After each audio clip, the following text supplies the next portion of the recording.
자, 요즘에 주가가 예전처럼 꾸준히 안 오르고 있죠. 그래서 마음들이 되게 불편들 하실 겁니다. 투자하면서 내 마음이 불편하다. 그게 무슨 뜻인가 생각해 보셨습니까? 내가 확신이 없다는 뜻입니다. 그거는 투자한 곳에 확신이 없다는 뜻은 그 기업을 잘 모르기 때문이죠. 자, 우리가 주식 투자할 때 개인들이 이기기 어렵다. 이런 말들을 많이 하시는데 그거는 잘못된 겁니다. 왜냐하면 잘 보세요. 우리가 특급 정보가 없다. 그래서 기관 같은 사람들을 이길 수가 없다. 이렇게 생각하시죠. 만약에 예를 들어서 삼성하고 거래를 텄다 어떤 회사가 이거는 개인들이 알 수 없는 뉴스입니다. 근데 그렇게 거래를 비밀스럽게 이어나갔다? 결국 어디로 옵니까? 실적이 좋아지겠죠. 실적이 가장 핵심적인 부분입니다. 그거를 가장 우리가 쉽게 알 수 있는데 아무도 실적에 대해서 볼 생각을 안 하고 내가 모르는 특급 정보 그런 정보에만 귀 기울이려 하죠. 가장 중요한 정보는 그 기업의 실적입니다. 실적을 어떻게 확인하냐 이런 것도 모르면서 투자하시면 안 되겠죠. 그래서 그 기본을 알려드리고자 합니다 오늘. 자, 에코프로라는 회사인데 이번에 잠정 실적이 나왔습니다. 잠정 실적은 미리 이제 실적 발표일 안에 미리 발표를 하는 거거든요. 자, 에코프로가 앞으로 잘 갈지 안 갈지 어떻게 될지 자 봅시다. 우리가 이 기업에 대해서 저번에 매수를 했습니다. 앞으로 어떻게 될 것 같습니까? 떨어질 것 같습니까? 오를 거라고 생각하는데요. 그거는 이 기업이 향후 실적이 좋아지기 때문이죠. 우리가 예상한 대로 이 기업의 실적이 좋아졌나 확인할 수 있습니다. 그거는 어떻게 하느냐? 요거를 꼭 확인하세요. 기업의 실적 발표는 1년에 몇 번 합니까? 4번을 합니다. 요거 모르는 분들 꼭 반성하십시오. 내가 고수다라고 생각하신 분도 모르는 분 많을 거예요. 근데 실적을 적용을 잘 못 시키죠. 결국 차트로 가시더라고요. 무조건 실적을 보십시오. 실적이 나타난 건 과거일 뿐이다 라고 생각할 수 있습니다. 근데 그것도 다르게 생각해 보십시오. 그 산업이 그 기업이 발전한다 예상하고 있어요. 이럴 때 실적이 잘 나왔다. 향후 몇 년까지 더 잘 나올 거다. 이 예상치를 그대로 잘 달성해 주면 그 기업은 내 예상대로 잘 성장하고 있는 겁니다. 자, 실적 발표하는 거 한번 봅시다. 여러분들 쉽게 확인하는 방법 알려드릴게요. 자, 네이버 들어갑니다. 누구나 알 수 있게. 투자한 분은 꼭 보십시오. 자기가 힘들게 모은 돈을 투자를 합니다. 책임을 져야 됩니다. 그 돈에 대해서. 나 몰라라 남한테 맡겨두고 이렇게 하시면 안 되겠죠. 책임감을 꼭 가지십시오. 자, 확인한 방법 알려드릴게요. 네이버 들어가서 증권 누릅니다. 여기서 자 개코프로 제가 눌러놨죠. 들어갑니다. 쉽습니다. 꼭 보십시오. 자, 전자공시란 게 있어요.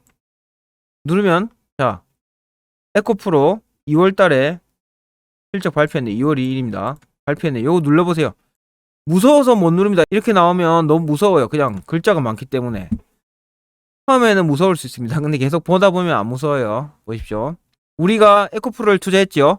제 말만 듣고 투자하신 분도 있을 겁니다. 제가 어떤 근거를 댔잖아요. 거기에 대해서 믿고 투자하신 분도 있을 거예요. 근데 제 말을 듣는 게 아니고 이 회사의 실적 그거를 꼭 확인하시고 여러분들 자산에 책임을 지시는 행동을 하셔야 됩니다. 자 봅시다. 정정 전, 그 전에 실적 발표를 했는데 여기 정정이 됐다는 내용입니다. 자, 보세요. 올해 실적이 이렇게 돼 있다. 단기 실적, 단기는 이번 분기지요. 4분기 실적 발표입니다. 이거 보세요. 실적이 이렇게 나왔다. 경기 대비, 경기는 뭐냐면 3분기입니다. 3분기. 지금 4분기죠. 3분기 대비 증감액이 마이너스 2652. 대비 증감률 마이너스 0.9% 떨어졌다. 3분기 대비 0.9% 떨어졌다. 이겁니다. 가장 핵심적인 부분은 이겁니다. 전년 동기 대비입니다. 왜냐하면 아이스크림이 3분기에 잘 팔리죠. 여름에 잘 팔리죠. 그러면 여름하고 작년 여름하고 올해 여름 비교해야 되는데 전 분기하고 비교하면 안 됩니다. 겨울에 아이스크림 팔린 거하고 여름 팔린 거 양이 다르겠죠. 당연히. 그래서 전년 동기 대비 요거를 참고하셔서 투자하셔야 됩니다. 아시겠죠? 이게 핵심적인 내용입니다. 자, 전년 동기 대비 47% 늘었다. 우리가 예상한 대로 이 회사 장사 잘했죠. 그러면 잘 하고 있습니다. 우리 예상대로. 누계 실적도 작년보다 35%더 벌었답니다. 돈을. 자, 이것도 내년에 늘어날 겁니다. 그래서 우리가 장기 보유하는 거죠. 제가 말씀드렸다시피 계속 확인하십시오. 분기마다. 제 말만 듣는 게 아니고 여러분 눈으로 확인하신 투자를 하셔야 됩니다. 자, 영업이익, 매출액 부분이었고요. 영업이익은 실적이 이렇게 됐고 영업이익은 이렇게 떨어졌다. 전기 대비 떨어졌다 이거죠. 전년 동기 대비 이것도 370% 늘고 한 보따리 늘었네요. 다 늘었다는 소리입니다. 단기 순이익 요게 핵심적이죠. EPS로 나눠야 되는데 어차피 자 요것도 보면 이렇게 전년 동기 대비 이렇게 늘었다 결국 우리 예상대로 순이익이 늘었죠. 이러면 된 겁니다. 이 정도까지만 확인하셔도 여러분들은 돈을 잃지 않아요. 내년 이제 2021년이죠. 3월 1분기 1월부터 3월이죠. 이 1분기 실적도 꼭 확인하십시오. 요거는 5월 15일 안에 발표해야 되거든요. 똑같은 과정을 거쳐서 꼭 확인하십시오. 분기 실적이 잘 나오고 있는가 우리 예측대로. 알겠죠? 작년 동기 대비 비교하는 겁니다. 우리가 이 회사를 투자한 이유는 전년 동기 대비 점점 실적이 늘어날 걸 예상하고 투자하는 겁니다. 그러니까 꼭 확인하시는 책임을 지십시오. 아시겠죠? 자, 이러면 여러분들 아직 무섭습니까? 나중에 이 실적으로 PER을 계산하는 것도 하셔야 됩니다. 요거는 저 거 보면 조금씩 하시다 보면 아실 건데요. 기본적으로 실적이 늘었나 그것만 확인하셔도 여러분들은 무섭지 않은 투자, 마음이 편한 투자 하실 겁니다. 실적이 늘었는데 주가가 떨어진다. 그러면 더 매수할 기회죠. 아시겠죠? 다음에는 조만간 또 어떻게 기업에 물타기를 하는가. 물타기란 거는 우리가 만약에 보세요. 65,000원에 샀다. 에코프로를.